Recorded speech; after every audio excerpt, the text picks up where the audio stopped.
So James, did the camera start working? Is this on YouTube? Okay, all right. We had a power outage a couple times over the weekend and messed some electronic stuff up a little bit. We are in Acts chapter 10. We're making progress. We've got today and just a few more sessions as we finish out the month, the quarter. We'll actually go one Sunday into June because Shane, who will be teaching, will still be out of pocket. What does David have to say? It just showed up. All right, we're good. Acts chapter 10. We're in familiar territory because we all know the book of Acts. We're going to try to look at it through fresh eyes, as it were. What's going on here in this scene? Who is that? That's Peter, and he's on the rooftop praying. You see the parapet, the little protection there on the roof. You know, you have a slated roof. Back in ancient times, their roofs were flat, and they were basically living spaces. They weren't air conditioned, and you can see all the ships in the background of the Mediterranean. So he's praying there. Let me show you the harbor. This is not from ancient times, but you can see the ancient ruins. Caesarea Maritima is where we are. Caesarea by the sea. This was built pretty much from scratch by Herod the Great. We're talking about 20 years before the birth of Christ, and I put a little mention about it in the material. What Herod the Great did is build a city in honor of Caesar Augustus, his friend, his patron, and the emperor of Rome. Later, his son Philip would build a city to distinguish Caesarea Maritima from his Caesarea. He called it after himself, Caesarea Philippi, and we're familiar with that, probably where Jesus' transfiguration took place up there in that region. So beautiful, beautiful harbor. There's a lot of remains left. Brought water in. He built the city from scratch. They had just invented, apparently, the Romans had invented a cement that would harden underwater. So they are able to design the whole harbor and make it. And this is the first man-made harbor in world history because of that technology. And it took them a couple decades to build it. There were temples. There was a coliseum, a hippodrome where they had horse races, and it was just a thriving city. This is where the governor would live, the governor of Judea. This is all part of Judea, the outskirts of the western outskirts, right there next to the Mediterranean. But this is where Pontius Pilate would have lived, and there is that famous tablet dedicated to Pontius Pilate. If you remember hearing about that stone, I didn't show it here on the screen, but of course we all know who Pontius Pilate was, the governor of Judea who presided over the crucifixion of Jesus. All right, so here in Acts chapter 10, what we're going to try to cover this morning is verses 1 through 33. We'll see how well we do. And in verses 1 through 8, Cornelius receives a vision. That's how it starts. So we're introduced to a new character. Chapter 10, let's read verses 1 through 8. At Caesarea, there was a man named Cornelius, a centurion of what was known as the Italian cohort, a devout man who feared God with all his household, gave alms generously to the people, and prayed continually to God. So he is described in verses 1 and 2 at great length. Verse 3, about the 9th hour of the day, you have a footnote that tells you what time? About 3 in the afternoon. You know, they didn't have perfect timepieces like we do. About the 3rd hour of the day, he saw clearly in a vision an angel of God come in and say to him, Cornelius. And he stared at him in terror and said, What is it, Lord? And he said to him, Your prayers and your alms have ascended as a memorial before God. And now send men to Joppa and bring one Simon who was called Peter. Verse 6, he is lodging with one Simon a tanner, whose house is by the sea. When the angel who spoke to him had departed, he called 2 of his slaves and a devout soldier from among those who attended him, and having related everything to them, he sent them to Joppa. All right, why did he send them to Joppa? Because that's where Peter is. And so that's where he goes. All right, looking at the first couple of verses, there are several descriptions of him. One, he is at Caesarea, and we get his name, Cornelius. I will tell you, who is the main character in chapter 10? And it's not Cornelius. Who's going to be the main character that's featured? Peter. As important as Cornelius is, Peter is the one who's talked about more than any other character in this narrative. All right, what is this man's occupation? What is he doing in Caesarea? He is a centurion.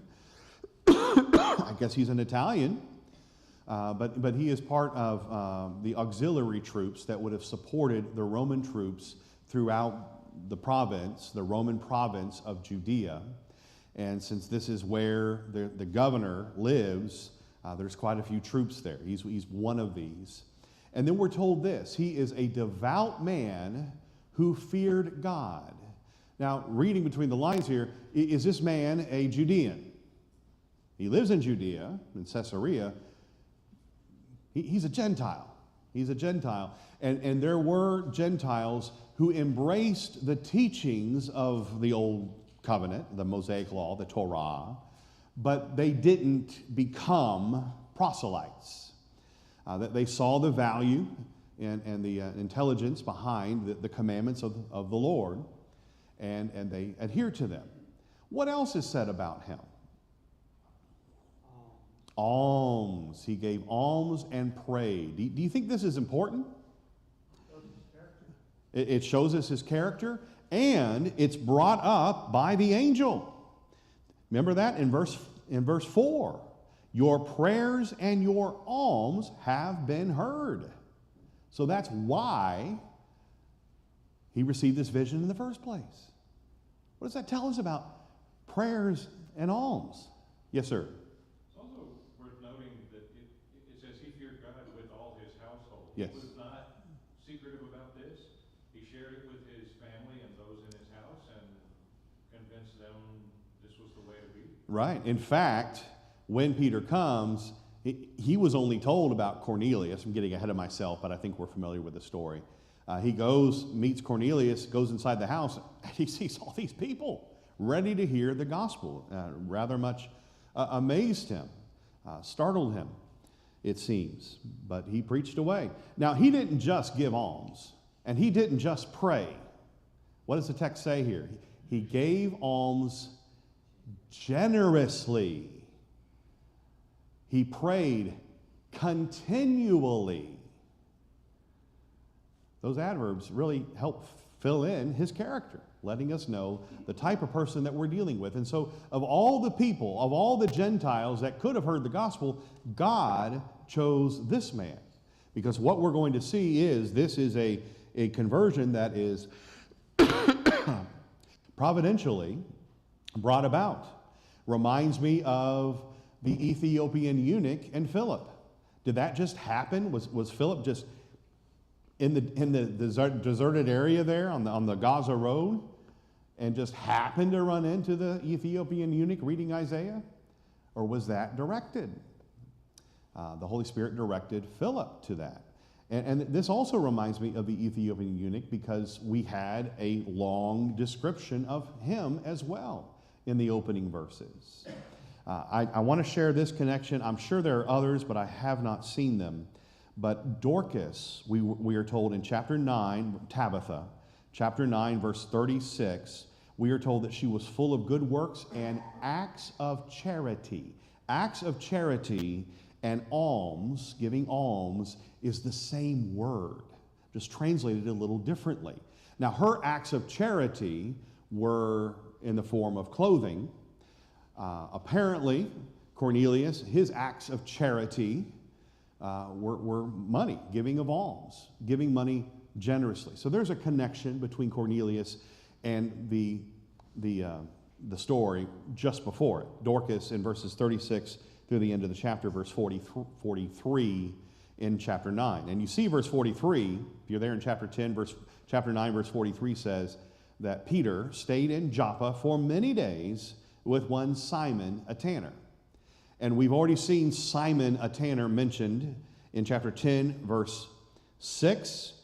He will be mentioned again in verse 17 and verse 32. So Simon the tanner, let's think about that for a moment. Whenever somebody's occupation is mentioned in the book of Acts, it's important. And the first one that we've seen is Simon, another Simon, Simon the magician. Did that play into the narrative in Acts 8? Was that a major factor in the story? And so here we have Simon a tanner, and normally a tanner, because of the smell, would live near a body of water, kind of carry away the stench, apparently. If a Judean is a tanner, he's working with carcasses. And what do you think his fellow Jews felt about that? Well, they're not supposed to touch the dead. Yeah, you're not supposed to touch carcasses. And so I guess this isn't emphasized that he is ceremonially unclean. And he's mentioned 4 times across chapter 9, verse 36 through chapter 10, verse 32. Just kind of mentioned here. Peter, the apostle, is living in Simon the tanner's home. Is there some significance to that? Or is it just happenstance? Is Luke, as he's crafting this narrative, trying to send us a subtle message here? It's almost like baby step for the big step. Baby step for the big step. I think that's exactly how Luke would have worded it if we had interviewed him and talked to him. Yeah. I mean, Peter, he's a faithful Judean, as we're about to see. He doesn't want anything. He doesn't want to break the Mosaic law. Is he under the Mosaic law at this time? As a Judean, is he under the Mosaic law? Well, no, he's not.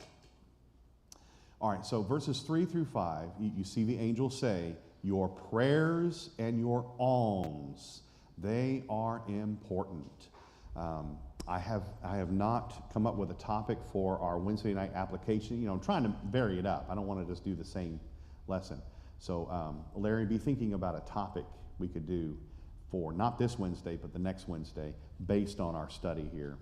And maybe it'll be prayers and alms. We haven't talked about that sort of thing.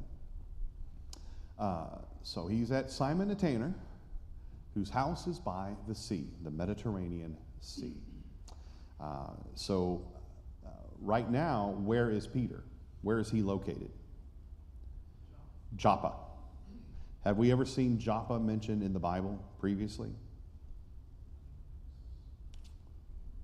It was a minor prophet who went to Joppa so that he could sail to Tarshish. Yeah, Jonah. So an Israelite prophet traveled. Joppa was still an Israelite port, part of the northern kingdom at that time, but was later acquired during the Maccabean period between the Old and New Testaments. So this man, Simon a tanner, all right, verses 7 and 8.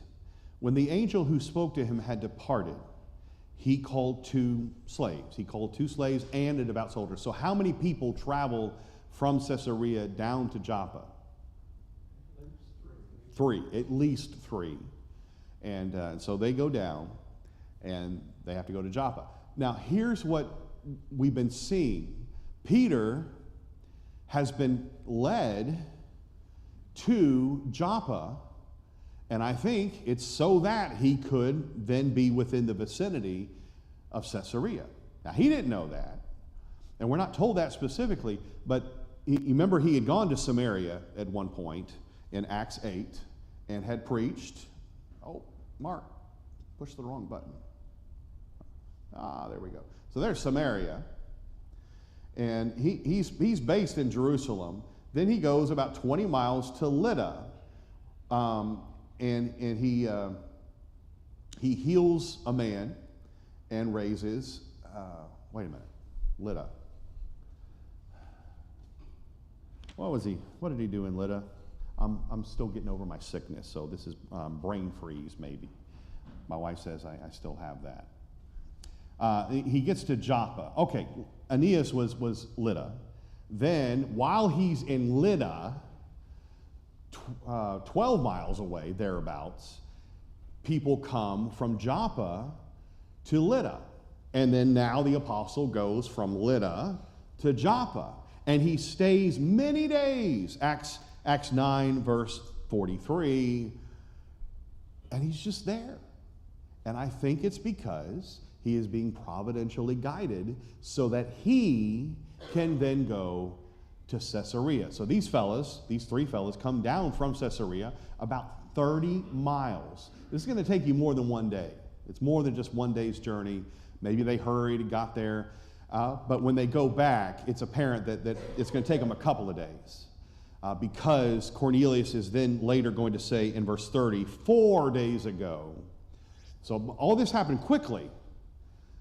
Maybe not as quickly as we would like. You know, you order something from Amazon, and nowadays they're shipping things same day. Well, he placed an order for Peter. It took 4 days. So, finally got him there. I don't think they packaged him up in a box, but it was slow going. And now we have the vision of Peter. The vision of Peter. Who would like to read verses 9 through 16 for me? Since I need a bottle of water too, since I'm struggling here a little bit. I'll have Larry read verses 9 through 16. The next day, as they were on their journey and approaching the city, Peter went up on the housetop about the 6th hour to pray. And he became hungry and wanted something to eat.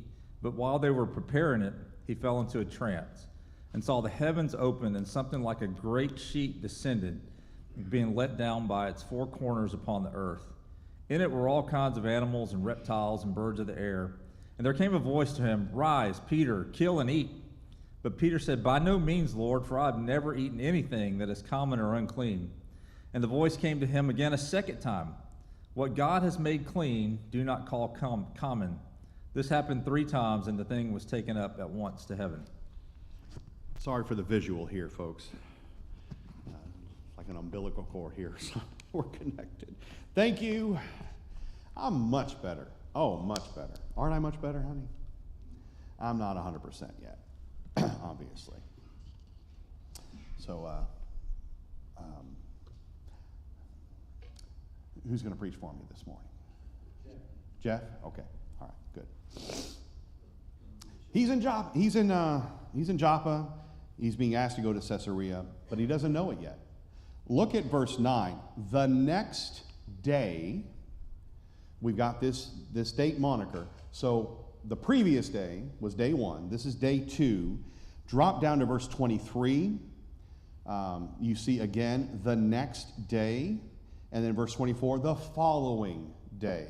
So we've got some time markers here. Verse 9, verse 23, and then verse 24, leading us to 4 days total. So the next day, they're on their journey. They're approaching the city at the very time that Peter is on the rooftop. So there are 3 people coming to get Peter. And it's the 6th hour of prayer. What is the 6th hour? So the 9th hour was 3 p.m. What is the 6th hour of prayer? Noon. What else do you do at noon? Eat. And it tells us that he was hungry and wanted something to eat. So here's Peter praying on the rooftop.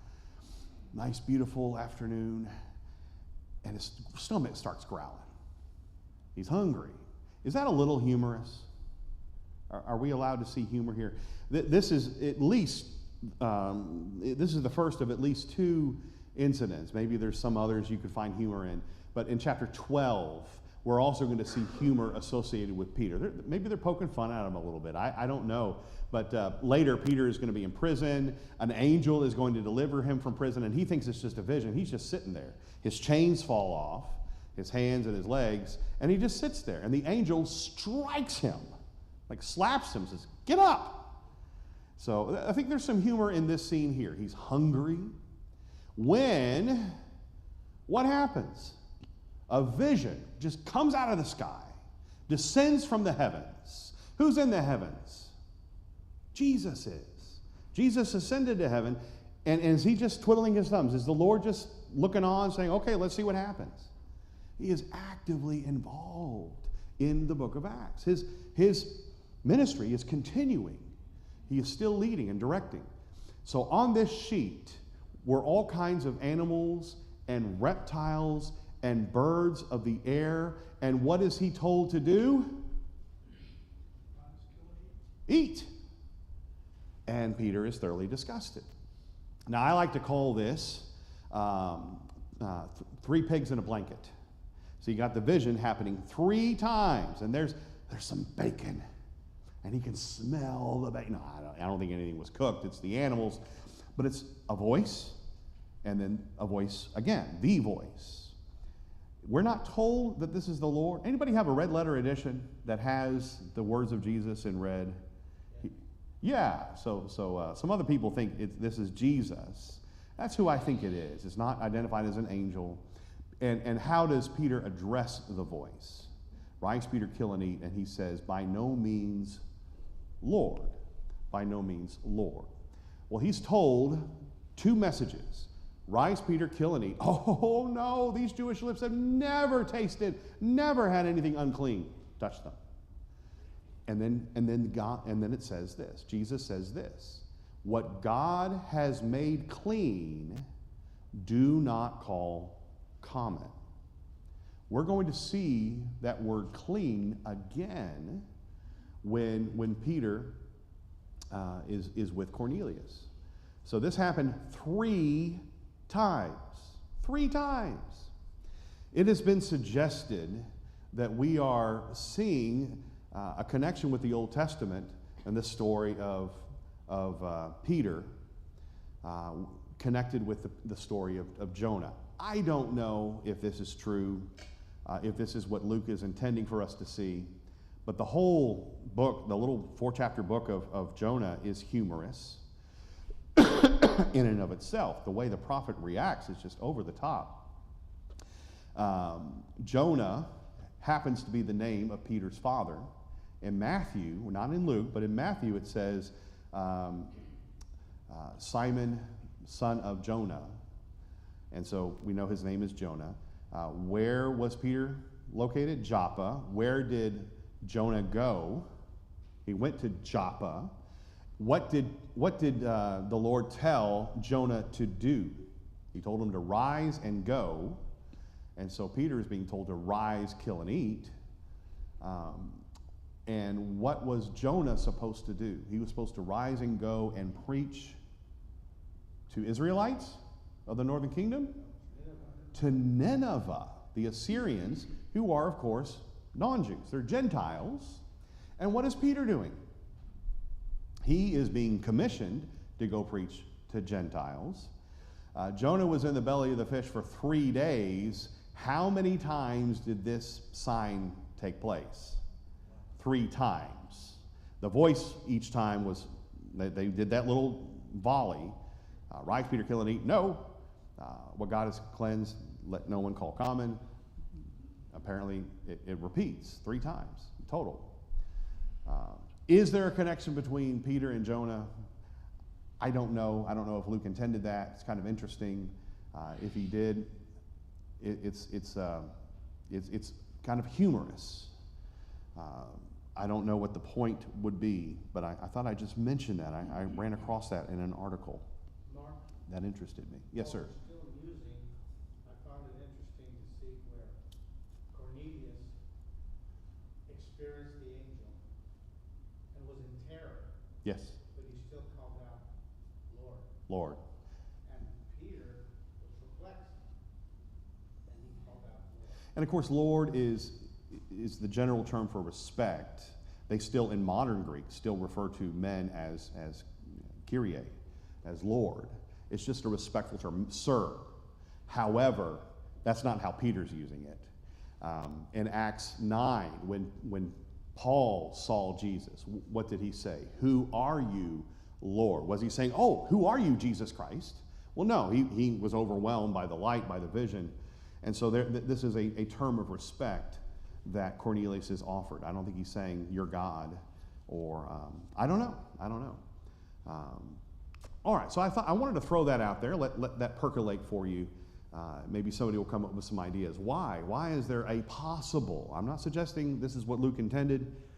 It's subtle, but maybe there is a connection between Peter and Jonah, who also traveled to Joppa and was tasked with preaching to Gentiles.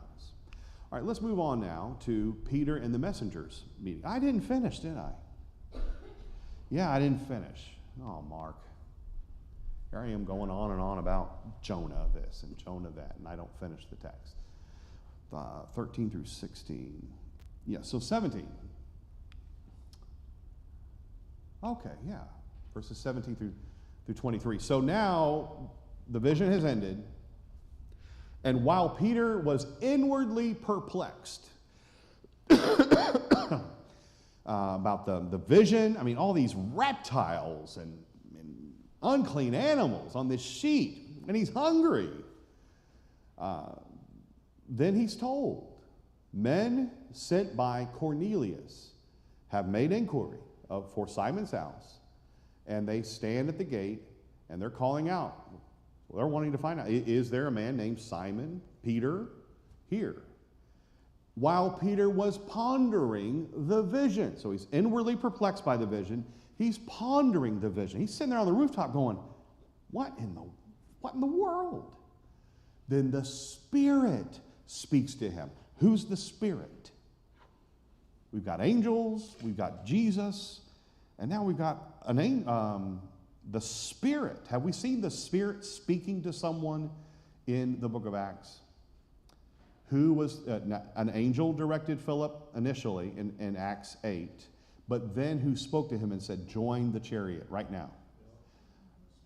The Spirit told Philip to do that, and then the Spirit whisked him away. There's a pattern here with Cornelius as well. Who is the one who brings Peter and Cornelius together? It's God, Jesus, and the Holy Spirit. 3 men are looking for you. Rise and go down and accompany them without hesitation. Why? I have sent them. Is the Holy Spirit an entity, just a force? He is just as much God as God the Father and God the Son. He is a he, even though grammatically in the language, grammatically he's a neuter, but masculine pronouns are used to describe the Holy Spirit, especially in John 16. Well, Peter is perplexed. He's, what in the world? But okay, all right, people. And he comes down. I'm the one you're looking for. What is the reason for your coming? And so he just gets directly to the point, and they tell him. And so we keep having this repeated. This is now the third time. An angel, the Spirit just told Peter. We read about it in verses 1 through 8, and now we have here yet again Cornelius, a centurion, an upright and God-fearing man. Yeah, I've seen this. What is Luke doing here? He is slowing down the narrative by repeating details. And he's going to continue to repeat details. Why would Luke do that? Is he just wanting to make sure, we're pretty deep in his book, and he wants to make sure we're still paying attention? He's just giving these details again and again? Or is there some other reason why Luke is really slowing down the narrative, repeating a lot of information? Absolutely. Showing how important this conversion is. Does that mean the conversion of the Ethiopian eunuch wasn't that important? It's important, but this is really important. And we'll talk more about that here in a few minutes. So they're praising the centurion. Oh, this is a good guy. Did you know every time a centurion is mentioned in the New Testament, he is mentioned favorably? There was one centurion who sent messengers and said, my son is sick, and I'm not even asking you to come to my house. Just say the word. Just say the word, and I know he'll be healed. And Jesus praised this Gentile centurion in the Gospels for his great faith. He said, I haven't even seen faith like this from the Judeans. And here is this Gentile. It was a centurion at the cross. When Jesus died, he saw the way Jesus died, and what did he say? Surely this was the Son of God. Centurions are always mentioned favorably. They've spent a decade or more in the Roman army by the time they reach the status of centurion. So this is a good guy. And they tell him, Cornelius was directed by a holy angel to send for you. What kind of impression is this making on Peter? I think he's starting to put things together. He's starting to put things together, although this is weird. This is really weird. Come to his house. They want to hear what you have to say. I also find it interesting in the Bible, angels do not tell people in the New Testament the plan of salvation. People tell people the plan of salvation. I think that's how God designed it. He wants people to preach, not divine beings. Comes to his house. And then I'll mention this after. Did you have a hand, Dad? Okay. It's interesting with Peter, if you remember when Jesus was on trial to be killed, Peter denied him. Three times, yeah. After Jesus appeared again alive, he asked Peter a question 3 times. John 21, yeah. And Peter confirmed, I love you. Yeah, and took he back gave the command, each "Feed denial. my sheep." And then he sees the sheep come down 3 times. It's got to be, I hope, connecting with him. Oh, Hey, okay. This is 3 times. This is serious. Of course, sheep were clean animals. Right. He could eat those anyway, but you're just about animals coming down. Okay. Well, threes. Yes, absolutely. That is very interesting. Of course, Jesus was in the tomb for 3 days. All right, this is significant as well. Peter, who has been living with a tanner, now invites these folks to be his guests. Why is that unusual for a Judean to invite Gentiles into his home? Was that done? But it's being done here. Why? Why is Peter doing this? Because he's connected. He has connected. He is connected. What do you mean by that? He connected his vision Oh, okay. with Yeah, he's starting to figure out, and he says, well, this is obviously what the Lord wants me to do. He invites them in. All right, the moment we're all been waiting for, where Peter and Cornelius meet face to face. We're not going to get to the sermon until next week, but let's finish out looking at verses 23 through 33. The next day, he rose and went with them. And some of the brothers from Joppa accompanied him. We find out later it's 6 men who join him. And then you've got the reference again to the following day. That's day 4. That's actually day 4. So they had an overnight, obviously, as they're traveling the 30 miles from Joppa to Caesarea. Cornelius, we are told, as they come into Caesarea, Cornelius was waiting for them. He was expecting them. And he had called together his relatives and close friends. So going back to what Glenn was saying, I mean, this is a man who believes with all his household. He's been very open about his faith, and he wants them to hear what Peter has to say too. Now, before Peter finds out there's a big crowd at the entrance, Cornelius met him and fell down at his feet and worshiped him. And Peter lifts him up, saying, no, no, no, no. Stand up. I too am just a man. Now, Cornelius is a pagan. He is very much caught up in his culture. In Caesarea, there are going to be temples. There's all kinds of people everywhere who are worshiping this god and that god. And you can see, obviously, that he is under the idea that he needs to really honor Peter and bow down to him. But Peter immediately says, no, don't do this. Later in Revelation, John is going to bow down twice to an angel and be told, no, no, no, I'm not God. You need to stand up. When people bow down to Jesus and worshiped him, did he tell them, no, no, no, no, don't do that?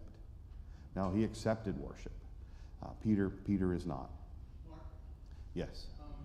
in thinking about this and seeing in the narrative, Cornelius got his relatives and close friends together, but he didn't have any text message from Paul and from Peter saying, I'll be there.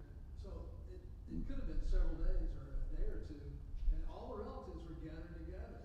Yeah, we're not told how long the relatives were in the house. That's interesting. All right, so that's their meeting where Cornelius needs to be taught. He needs to be instructed about the church and about Jesus. Did you ever find that yourself when you have an opportunity to talk to someone about the gospel, that they have family members and they're excited, and sometimes they're a little too excited? People want to share the gospel with others. And keep that in mind as you talk to folks, because they're not just concerned about themselves. They're concerned about their family members.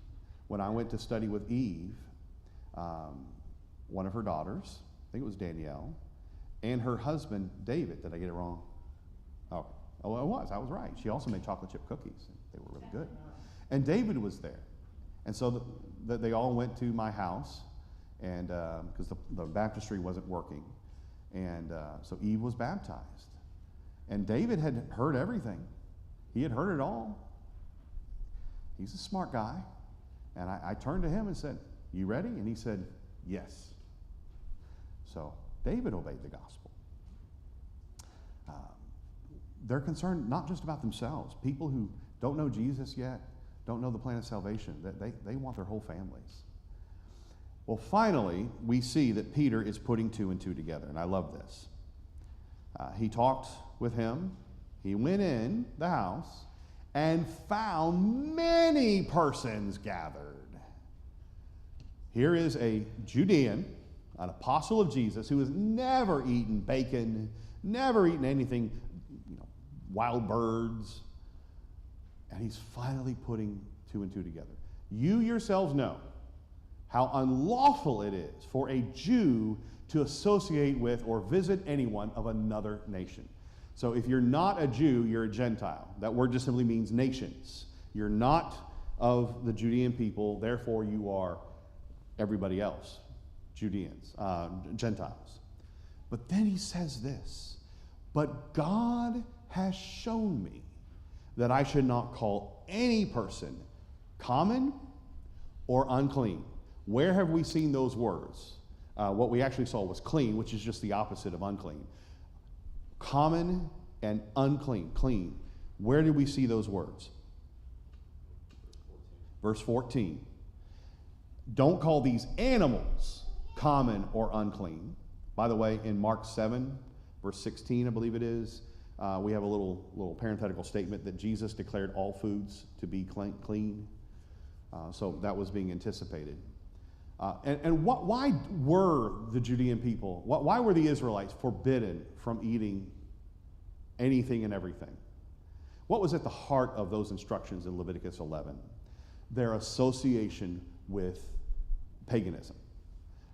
Working with, it was one other way for them to be separate from everyone else. That was what the idea was. As the Israelite nation, they needed to not interact with and intermarry with non-Jews and be influenced by their paganism. That was at the heart of those commandments. Well, under the new covenant, God expects us to be in the world, not of the world, but to be in the world and interact with people. And those restrictions are no longer part of the new covenant. I know that's simplistic, but that is what Leviticus 11 emphasizes. Don't eat these foods that the pagans eat. God has shown me that I should not call any person common or unclean. So was Jesus really concerned about dietary restrictions in the vision to Peter earlier in chapter 10? That's not what he was getting at. He was talking about people. Now, do we sometimes look at people and go, he wouldn't be interested in the gospel? Not him. He's gross. Or she's too far gone with drugs and who knows what else. People are people. Hasn't Peter just demonstrated that? I'm just a man. I'm just a man. Just like you. And we're all sinners. We all have the opportunity. And so we saw in verse 15, or is it verse 14? Verse 14, I've never called, oh yeah, it's twice. So 14 and 15. What God has made clean, do not call common. And then we will see this again when Peter is at the Jerusalem Council in Acts 15, and he will mention the word cleansed. God cleansed the Gentiles' hearts by faith. So remember that when we get to Acts 15 in about 7 or 8 months. We're going to take a break at the end of this month. All right, well, I'm here. Why am I here? What am I doing here? Sharing. What do you mean by that? Sharing the gospel? It's not nice. I'm not being nice. You? Not nice? What do you mean? So he's here to share the gospel with him. Why am I here? I've been sent here by the Lord, by Cornelius. What do you want? And this is where we're going to end this morning. So Cornelius tells us information we already know again 4 days ago about this hour. So I guess it's about 3 o'clock. He says, I was praying in my house, and a man stood before me in bright clothing. We were told earlier this wasn't just a man, it was who appeared to Cornelius? An angel. And said, and this is, a lot of this is verbatim. Cornelius, your prayer has been heard. Your alms have been remembered before God. Send therefore to Joppa and ask for Simon, who is called Peter. He is lodging in the house of Simon a tanner by the sea. We've already read that. And again, this is to slow down the narrative and to emphasize the importance of the conversion of Cornelius. There are 2 events that are mentioned 3 times, recounted 3 times in Acts. One of them is the conversion of Cornelius. It's mentioned in Acts, it's described in Acts 10. It is recounted in Acts 11, and then it will be briefly recounted by Peter again in Acts 15 at the Jerusalem Council. The other event, conversion, that happened in the book of Acts is Saul of Tarsus. Saul saw the Lord, was baptized in Acts 9. He will talk about it again in Acts 22 and Acts 26. What is that telling us? These triplets that we keep seeing, as Glenn has brought out. The importance of Saul of Tarsus. Let's finish verse 33. Let's finish verse 33. So I sent for you at once, Cornelius says. You have been kind enough to come. We're all here to hear. We're here to hear all that you have been commanded by the Lord. All right, I want to ask you this. And we're kind of on a cliffhanger. We're ready to keep going, aren't we? We're ready to hear Peter's sermon. So that'll start in verse 34. Why didn't the Lord just appear to Peter and say, Peter, I want you to go baptize Gentiles? Now, it's okay. Everything's going to be great because this is my will. Genesis 12.